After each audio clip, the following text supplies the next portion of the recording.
Operation sundown. Indira Gandhi ने ऐन वक्त पर क्यों रोका मिशन? सफल होता तो शायद ऑपरेशन ब्लू स्टार नहीं होता। जी हाँ, याद रखिएगा, ऑपरेशन ब्लू स्टार नहीं होता।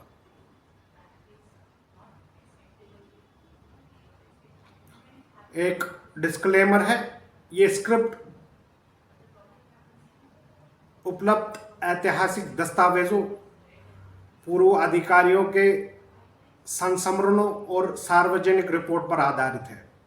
ऑपरेशन सनडाउन के कई विवरण आधिकारिक रूप से पूर्ण रूप से सार्वजनिक नहीं हुए, इसलिए जहां आवश्यक है बताया जाता है रिपोर्ट्स के अनुसार और पूर्व अधिकारियों के दावे के मुताबिक जैसे शब्दों का प्रयोग किया गया है। जी हां,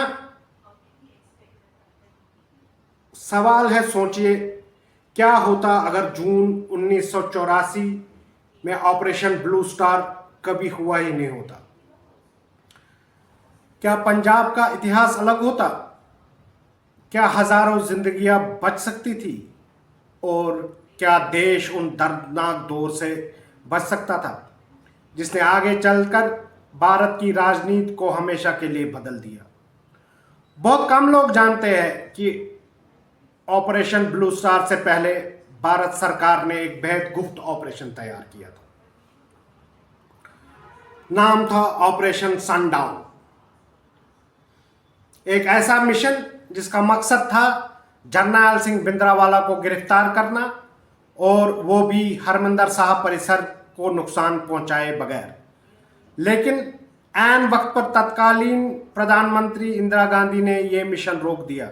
आखिर क्यों रोक दिया? क्या है पूरा प्लान? क्या था पूरा प्लान?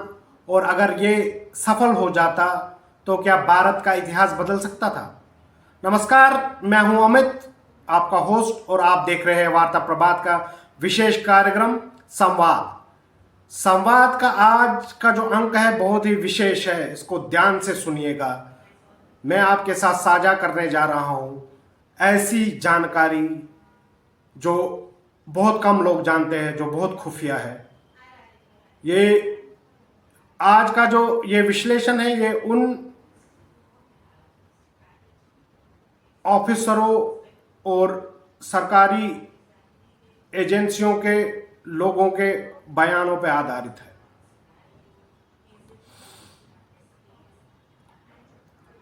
पंजाब क्यों सुलग रहा था?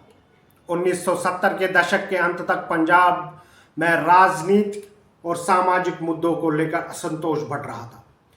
चंडीगढ़ नदियों के पानी का बंटवारा, आनंदपुर साहब प्रस्ताव और राज्य के अधिकारों पर बहस तेज हो चुकी थी। इसी दौर में दमदमी टकसाल से जुड़े धार्मिक प्रचारक जरनैल सिंह भिंद्रावाला तेजी से चर्चा में आने लगे। शुरुआती धार्मिक प्रवचनों से हुई, लेकिन धीरे धीरे उनका नाम हिंसा और उग्रवाद से जोड़ा जाने लगा। पंजाब हिंसा की गिरफ्त में 1981 पंजाब केसरी समूह के संस्थापक लाला जगत नारायण की हत्या होती है। इसके बाद हत्याओं का पुलिस पर हमला और उग्रवादी गतिविधियां में तेजी आती है। सरकारी एजेंसियों के अनुसार भिंडरावाला के समर्थकों का नाम कई मामलों में सामने आने लगा।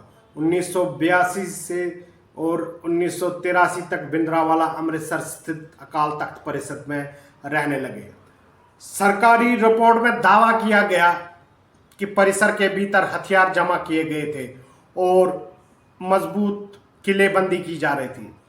स्थिति अब केवल कानून व्यवस्था का मामला नहीं बल्कि राष्ट्रीय सुरक्षा का विषय बन चुकी थी। ऑपरेशन सनडाउन क्या था? यही से शुरुआत होती है ऑपरेशन सनडाउन की कहानी। पूर्व अधिकारी जेबीएस सिद्धू सहित कुछ पूर्व अधिकारियों के संस्मरणों के अनुसार रॉ स्पेशल फाइटर फोर्स यानी एसएसएफ, सीआरपीएफ और अन्य एजेंसियों ने एक बेहद गोपनीय ऑपरेशन की योजना बनाई। मिशन का उद्देश्य स्पष्ट था, भिंद्रावाला को जिंदा गिरफ्तार करना, वो भी रात के समय कम से कम गोलीबारी, कम से कम नुकसान और श्रद्धालुओं की सुरक्षा सुनिश्चित करते हुए।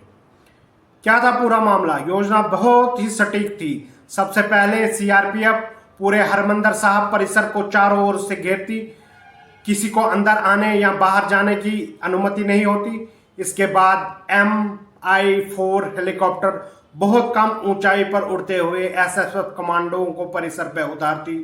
कमांडो सीधे उस स्थान की ओर बढ़ते जहां पे भिंद्रावाला अक्सर प्रवचन देते थे। योजना यही थी कि उनके सुरक्षा घेरे को कमजोर होने के समय उन्हें बिना बड़े संघर्ष के गिरफ्तार कर लिया जाए। कमांडो ऑपरेशन कैसे होना था? ऑपरेशन कई हिस्सों में बटा था। एक टीम सीधा भिंडरावाले को गिरफ्तार करती, दूसरी टीम उनके हथियारबंद गार्डों को रोकने और तीसरी टीम पूरे परिसर में निगरानी रखती ताकि कोई भाग न सके। और बुलेट प्रूफ गाड़ियां निर्धारित मार्ग पर हमले से तैनात रहती ताकि गिरफ्तारी के बाद भिंडरावाले को तुरंत सुरक्षित स्थान पर ले जाया जा सके। बताया जाता है कि दिल्ली में स्वर्ण मंदिर परिषद का मॉडल बनाकर कमांडोओं को लगातार अभ्यास भी कराया गया था। क्या ब्रिटेन ने भी सलाह दी थी? वर्षों बाद सार्वजनिक हुए कुछ दस्तावेज और ब्रिटेन के आधिकारिक रिकॉर्ड में ये सामने आया कि British special air service SAS के एक सलाहकार ने भारतीय पक्ष को सीमित स्तर पर सलाह दी थी। ब्रिटेन सरकार ने बाद में स्पष्ट किया कि ये सलाह प्रारंभिक स्तर की थी और ऑपरेशन का संचालन भारतीय एजेंसियों ने ही किया था। इस विषय पर आज भी इतिहासकारों और शोधकर्ताओं के बीच अलग अलग मत है। इंदिरा गांधी ने ऑपरेशन क्यों रोक दिया, यह सबसे बड़ा सवाल है। पूर्व अधिकारियों के अनुसार जब ऑपरेशन का अंतिम आकलन किया गया तो आशंका जताई गई कि कई कार्रवाइयों के दौरान श्रद्धालुओं की जान जा सकती है, धार्मिक स्थलों को नुकसान पहुंचा जा सकता है और पूरे पंजाब में हिंसा की आग झुलस सकती है। इसी जोखिम को देखते हुए प्रधानमंत्री इंदिरा गांधी जी ने इस ऑपरेशन को मंजूरी नहीं दी। ऑपरेशन सनडाउन फाइलों में ही रहा। फिर क्या हुआ? लेकिन स्थिति लगातार बिगड़ती रही। अगले कुछ महीनों में अकाल तख्त परिसर में हथियारबंद लोगों की संख्या बढ़ती गई। सरकारी